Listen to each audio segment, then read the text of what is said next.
Hello, hello, hello, and welcome back to another video of Creative Melody. We are here with yet another video from Ariana Grande. Today we are going to be reviewing the Saturday Night Live performance of We Can't Be Friends. And bitch, can I fucking tell you how much I love this song? Listen, I could probably tell you how much I love this song. Literally, I love this song so much.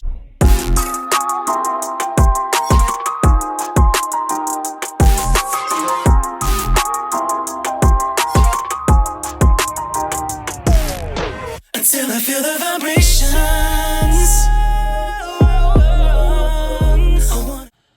Anyway, let's dive in because there's really nothing you can say about the song. Like, I mean, the song's amazing. It came from an amazing point of her life. Like, I really feel like it's not necessarily a great point in her life, but I feel like as an artist, as a songwriter, you get the best songs from breakups. You get the best songs from being heartbroken. You get the best songs from, like, literally, it's when you're like oozing and pouring out your emotions at that time. And it's like, you can't contain yourself because you're trying to write so much. You're trying to just get it down, you know? Yeah.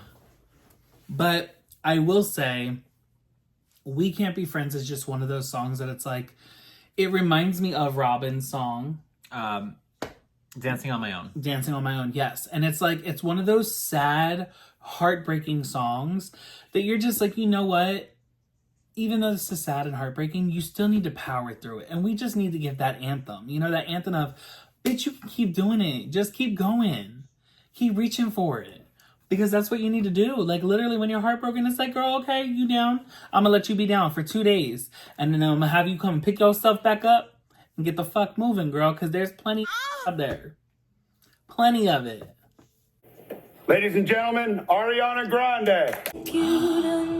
She is in the fucking set. She's so comfortable vocally.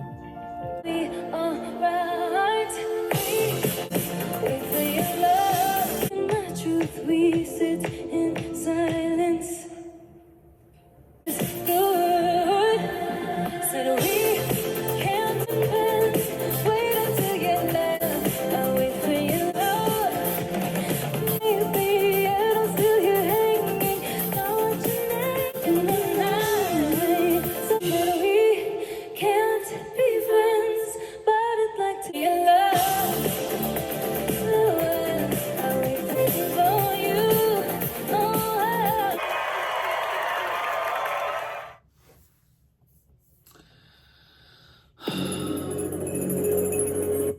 Can I just say this? Like, literally, I love this song so much.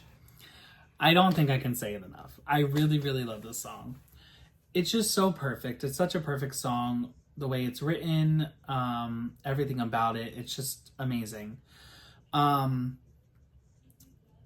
I will say is, with this performance in particular, you can definitely tell that everything is live. Obviously, you can tell that it was live. All of her vocals were live. I just feel like when you sing, right, and you're singing live, there's so much openness for imperfect. There's so much openness for something to arise in the vocals, like mess up. You know, obviously you can tell that she was getting a bit choked up in some of the stuff that she was singing. But there's also some parts of the vocal, and I'm not gonna like harp on her like, oh, okay, like she did a bad performance singing. It's not. But there was just like dead air in some of it when she was singing that you can kind of tell that it was like the emotion was kind of coming over her and doing a lot. Whereas if she had a bit of a beefed up track and some of her vocals were in the track, you would have heard less of that. You know what I'm saying? Yes. It would have gave her that time to kind of like refrain herself, lip a word or two, and come right back to it. And there's nothing wrong with that. Once again, I'm going to try to say, because a lot of people are so over like, oh, people lip singing and people this and that. Not everybody does 100% lip sync, okay? This isn't like Milli Vanilli and shit. Ooh. We're talking about people that are tracking, that are literally singing along to their track. One, it keeps you in time. You know, if you can't tap or tell time, some people can't who are performing, especially some independent artists don't know how to, you know, keep in time with the track unless they're doing it with their track, you know? But then there's also the aspect of it of like being on stage. There's also the aspect of it of how much money are you being paid? What are the climate changes, the environment, things that we've talked about before. Yes. You know, all of these things go into play, and you have to think about it. Is it worth risking your voice? The thing that is making you the money. You are an artist. You are 7 albums, 8 albums, 9 albums in. Is it worth it to continue to sing 100% live every single fucking time when you're getting paid? I mean, literally, let's be real, right?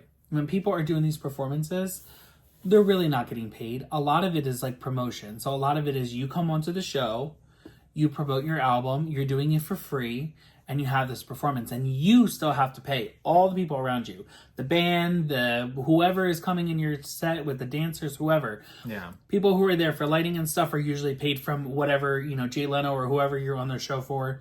In this case, it was what? SNL. You know, so you're not necessarily getting paid for the performance. It's like one hand washes the other type of thing. So her performance is going to come back to her in the aspect of sales, right? Yeah. But you also have to think of it as in like a concert too. A lot of people don't know that when you do concerts, right? Yeah.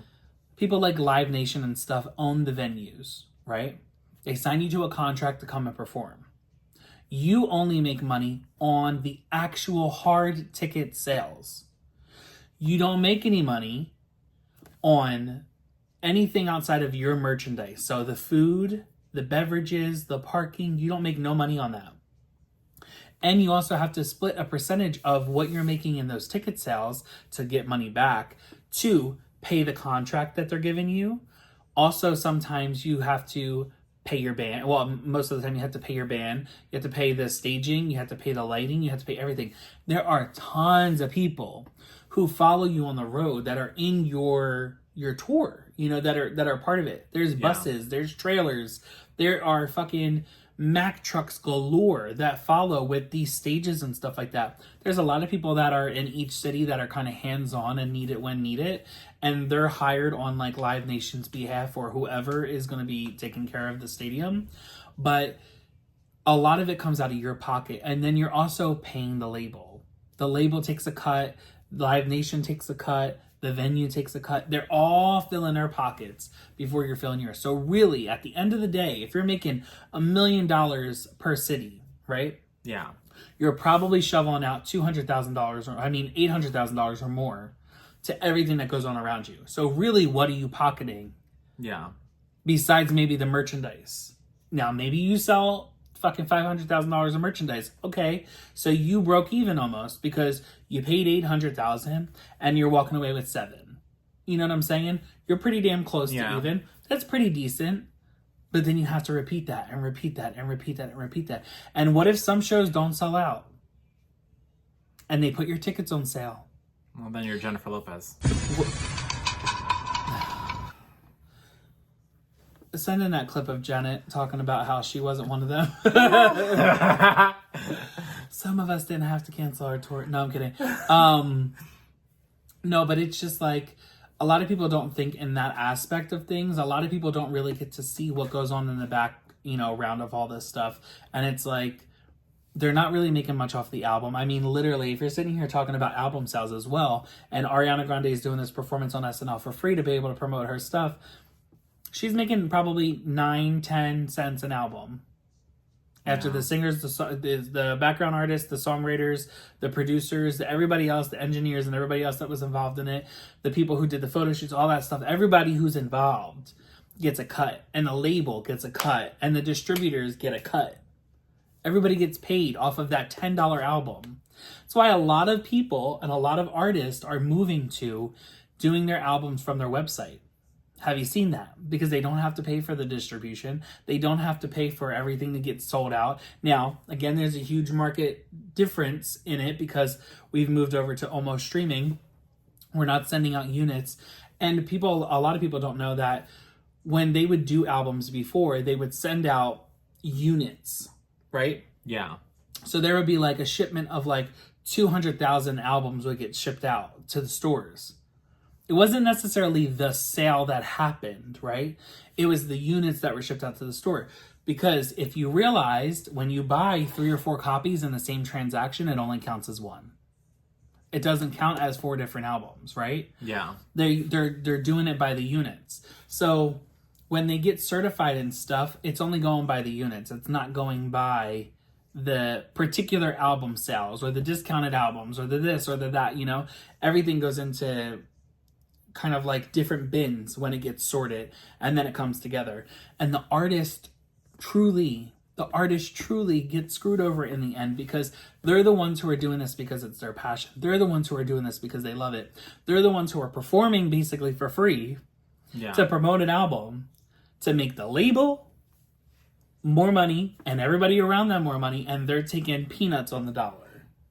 So think about that when we're talking about people performing live or not performing live. You know, you have to go into consideration as, you know, can you be doing this for the rest of your life? I love fucking Mariah Carey, but like, look what has happened to her voice. We've seen the height of her voice, right? Yes. And we also seen the downfall, and then we've seen it come back up.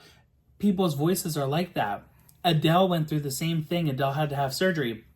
Stevie Nicks went through the same thing.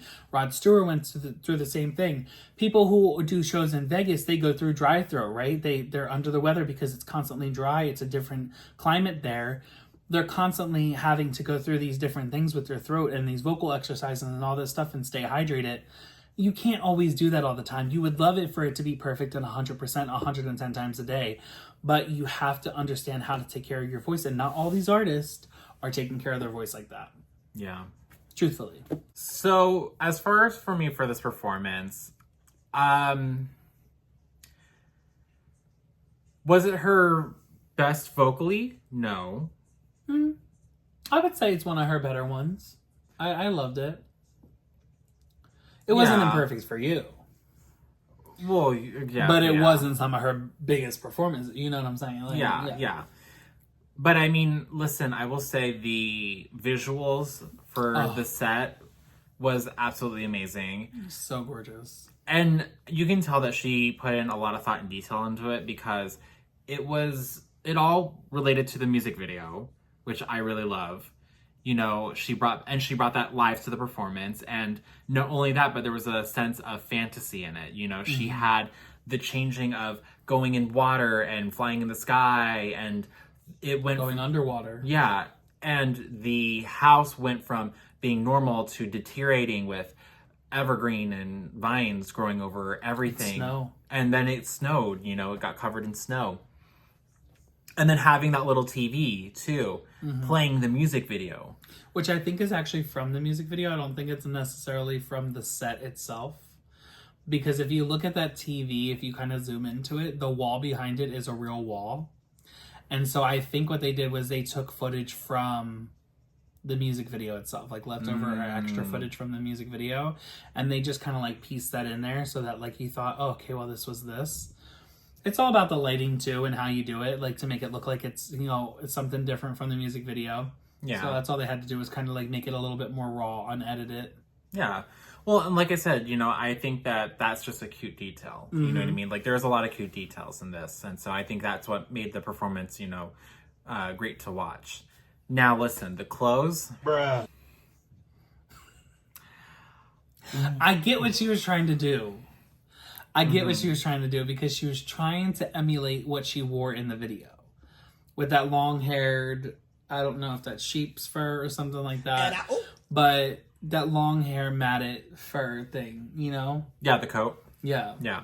Listen, the coat I didn't mind actually. I thought the coat was cute. I just wish it was in a different color. Okay.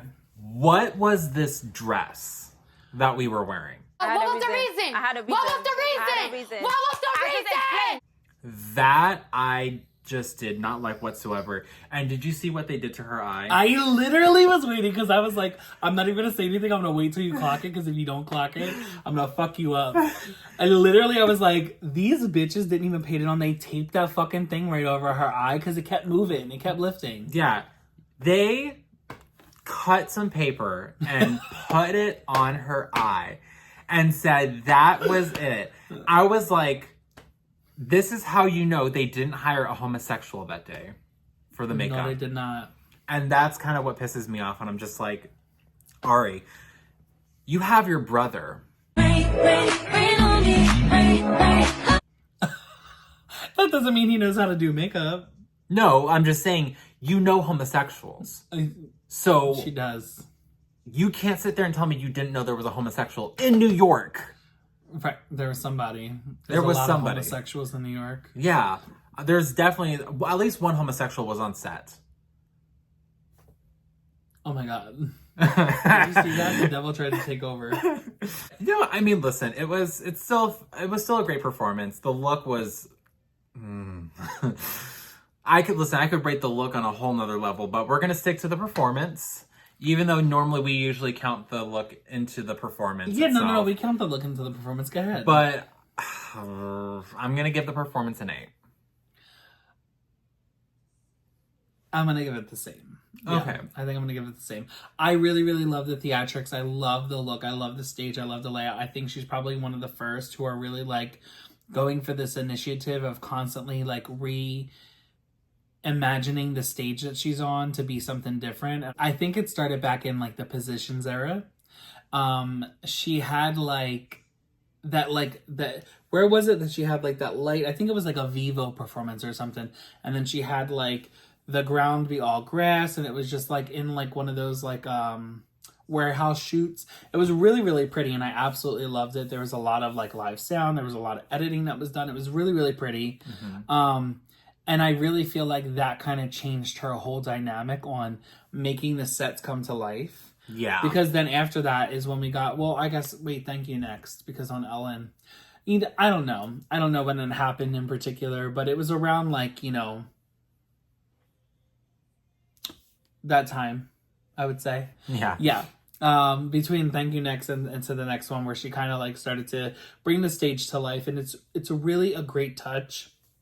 I think for me, I'm not even really going to pay attention to the outfit because I feel like the outfit, she tried to get as close as she possibly could to it.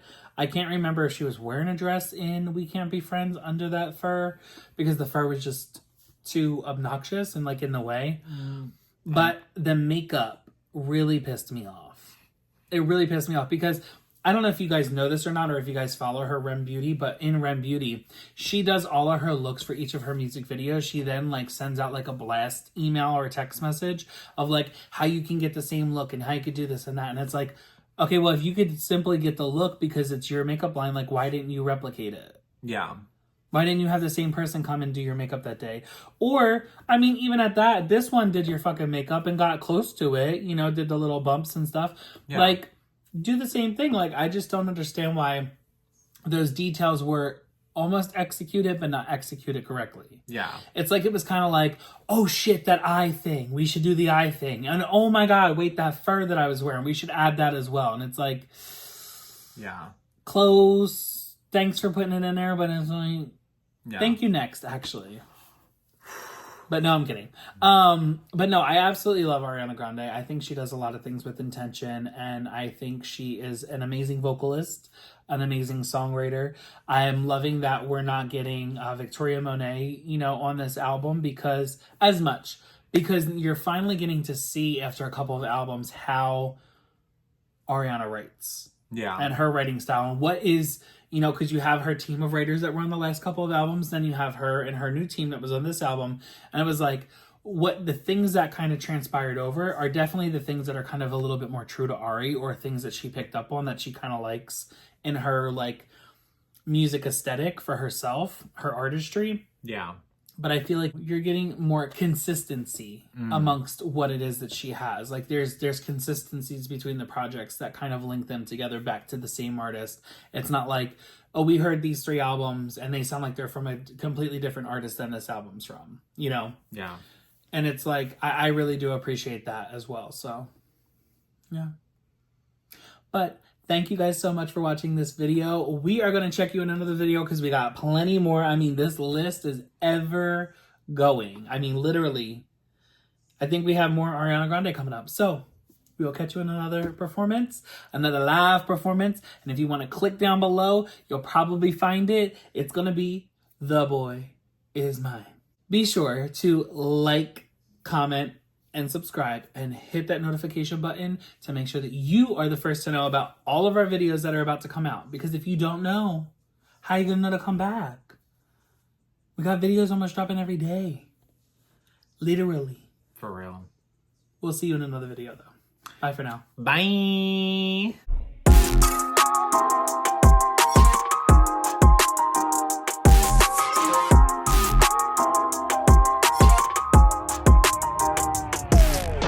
Until I feel the vibrations. Hey guys, what are you doing? The video's over, but there's plenty more to go through. Scroll below. Right there.